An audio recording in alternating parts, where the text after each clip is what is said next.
So we have another update, November core update from Google. Yeah. Number 3 for the year. Last one for the year. Hope. Hopefully. Generally, I don't anticipate they'd have another one back to back unless this one is terrible when they have to go and correct it. Yeah. November core update. These happen. It's kind of the big core updates for Google and their algorithm changes. They said 2 weeks. 2 weeks typically to roll out. Yeah. We're a week in now. We're about a week in. We haven't seen anything. No, haven't seen any drastic drops or changes. No. Or prioritizing particular elements in an SEO campaign. I'm wondering whether it's still a little early. Yeah. Looking online, a couple of forums threads that I'm in as well. No one's really seen any kind of like drastic changes. Whereas previous core updates, you can see some astronomical changes very, very quickly. Yeah. Generally, when I say big changes, I mean like moving 20 plus positions. Yeah, up or down. Up or down is normally what will indicate changes. Most core updates have this kind of like connotation that everyone just feels like they're going to lose, which is really funny. It's like everyone goes, "Oh no, a core update, we're all going to lose our rankings." But it's like someone has to win, right? Yeah, exactly. Somebody has to take those positions. So. Yeah. How bad's your content? Like, watch out. if you're straight away going, oh no, we're going to lose all of our rankings, it's like, well, you know that you're not in a good position, right? Yeah. So anyway, there is a core update. Yeah.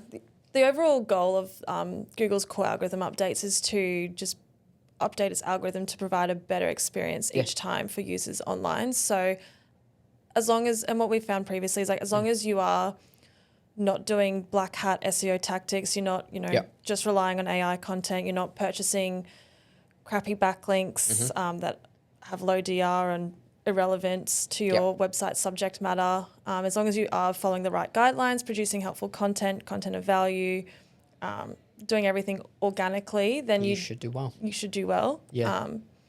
But we'll be keeping an eye on the SERPs and seeing what changes that will be happening. But nothing drastic at the moment. No, it does mention there is a couple of tools that you can use that give you like indication of volatility in Google SERPs. Yeah. We do watch those. Yeah. And it does show volatility at the moment. So we can see that there is a lot of movement happening. Google's grumpy. Yeah. It's called Grumpy Meter. Yeah. There's actually a few of them now. But I feel like I need one. Yeah, a Grumpy Meter. Come on, you show. Oh, you just come in and today. just have it on your desk. Just like a Grumpy Meter on your desk. Leave me alone. Yeah. I'm kidding. I'm happy all the time. We can get you one of those. So, there is kind of like a volatility, and it just shows positional movements. Yeah.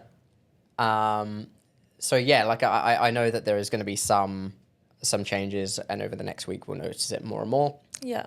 But the only kind of guidelines that Google has given us at the moment is it's trying to improve experience to the users with helpful content. It's the same kind of sentence that they've been using over this year. Yeah. And it's very much in that same guideline. So high quality, good, helpful content should do well. Yeah. Poor, low quality, replicated, batched content that is plagiarism or duplicate will do poorly. Yeah. Pretty straightforward. And if you are seeing any drastic movements in this time as a rollout is happening at the moment, don't don't advise to make any drastic changes to your website. Agree. Just wait for the algorithm to roll out, let it settle a little bit, and then start analysing why the drops are happening. Look at the content, see if they do need a refresh, check your backlink profile. But don't recommend any drastic changes to your website. Yeah, it's like an opportunity to measure both positive and negative results. Yeah. So post the 2-week rollout, week 3, we sit there, we look at it and go, okay, who won, who lost? Yeah. And it's the biggest winners, biggest losers concept. Yeah. And you work out the biggest winners and then look at the assessment of, okay, well, what metrics, what can we see collectively that indicates that movement? And vice versa the other way around to give us a better indication maybe of some of the algorithmic bias that would have changed. Yeah. Because that's ultimately what it's doing. Yeah. The algorithm's there, we know it's there, and all it does when they're doing these core updates really is that they change potentially how they weight certain metrics and put more emphasis on certain components. Components of the site or Yeah. components of the brand or components of the business or the digital presence as a collective. And that's where it then measures to be able to make then those changes based on those results that it's seeing. So too soon to tell you anything. We'll probably have we'll have a part 2 to this. We'll give you an update, tell you what we've seen, and we'll give you some guidance to people that have seen drops to be able to give you some guidance of what we have seen has shown being the biggest winners, and we'll do a biggest winners of the algorithm to show what Google has favoured on this one. Hopefully Google's nice to us before Christmas. Yes, I'd like that can be our Christmas present. Please, Google. Be nice to me. Pray to the Google gods. Thanks for your time. We'll catch you on the next one. Bye. Thank you for listening. Stay tuned for our next episode.